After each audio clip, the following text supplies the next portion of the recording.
Hi, it's me, your void. Welcome to my floor.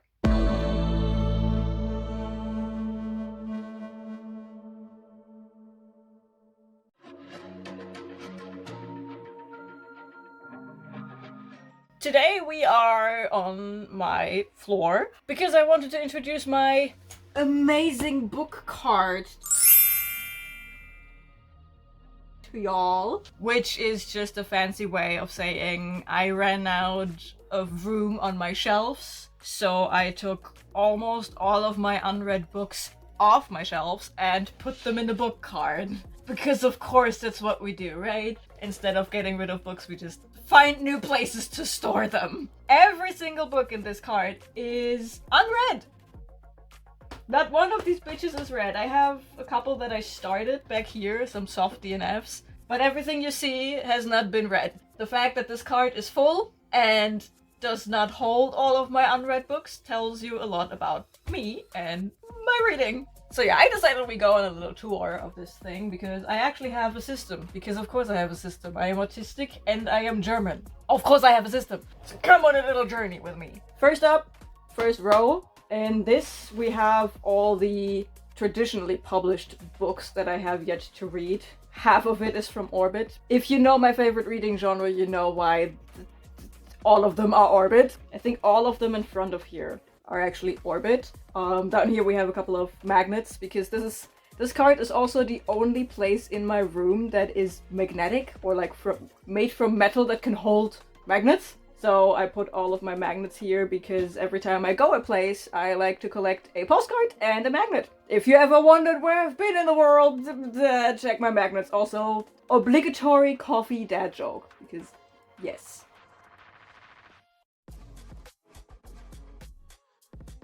So yeah, we have Orbit in the front, Party in the back. So yeah, this is all the traditionally published stuff in the front and the traditionally published stuff in the back. I don't know if this one is actually traditionally published. I think this is the only one that is like self-published. You go, girl! Then we come down to level 2, which holds all of my self-published books. These are self and indie published, which means the second row is also the heaviest of the three rows in here, simply because these books are heavy.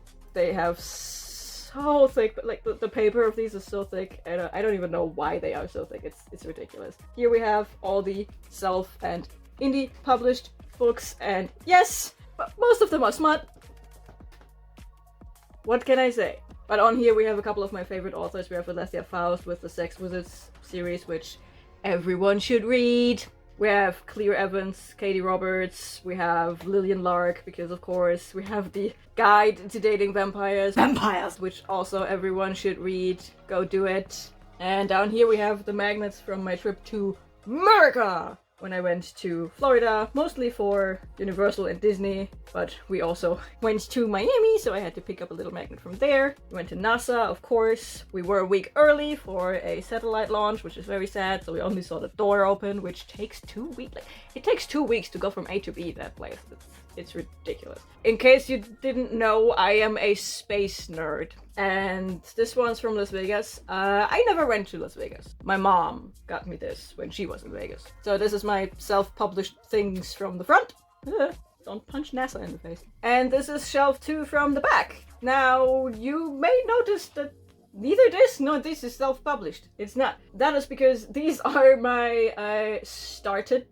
These are my soft DNFs, so to speak. Library of the Unwritten is only a soft DNF because I'm scared of the ending, so I haven't finished it. I have like less than 100 pages left. This much I have left of that. I'm scared of the ending, but I kind of want to get the bookmark back, so I probably have to finish it at some point. Then we have The Near Witch, which I started for Aurelium in April, but then I quickly figured out this is a very atmospheric read and the atmosphere doesn't fit with April, so I put it aside after 46 pages. Probably gonna read that in fall. Then we have City of Dusk.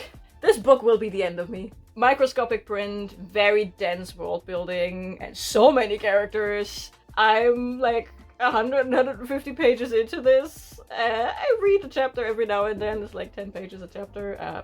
I hope I can get it done before December, otherwise this will end up on my December TBR again. Then we have Guns of the Dawn. If you know, you know. I read this for Adventure-a-thon, actually. And at 50% I was like, oh my god, this is so slow and nothing happens. Can we please shoot some people? Mainly me. It's still a very interesting story. It's just very, very weird from the pacing. Like, pacing-wise, it's just very weird, and I don't like it, so I soft DNF'd it.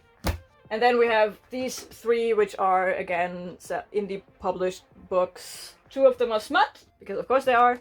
And this one is actually from a German author.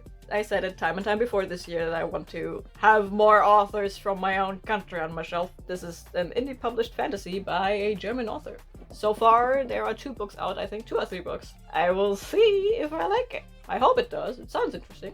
I wouldn't have bought it otherwise. And then we have this little thing. This is the overspill from my super amazing protein jar of books to read. It's a lot of books. And then we go all the way down here, where my hardcovers are. Except this one. This is just, it didn't fit anywhere else. These are all German. Not from German authors, but the books are German. And these are very old fantasy books. This, in fact, is book 1, 2, and 4. Didn't find book 3. I only have them because they were in a free little library in the grocery store down the street. Yay me. And yeah, the hardcovers are down here. And this is actually the back, because the front is not very spectacular of this shelf. I'm gonna show it anyways. Here we are, down at the bottom of the well. That's the front.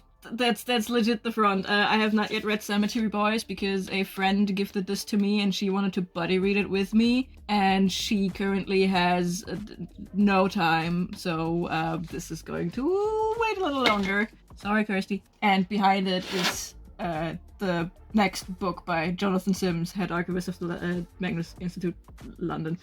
And I have this thing, and this holds all the books that I actually have read from the TBR jar of protein. I need to get a name for this bitch, don't I? And some more travel magnets from Dresden. This one's from Bulgaria, Greece, little chip because it fell, Potsdam. I have more travel magnets somewhere. I think on the other side. Wait a second.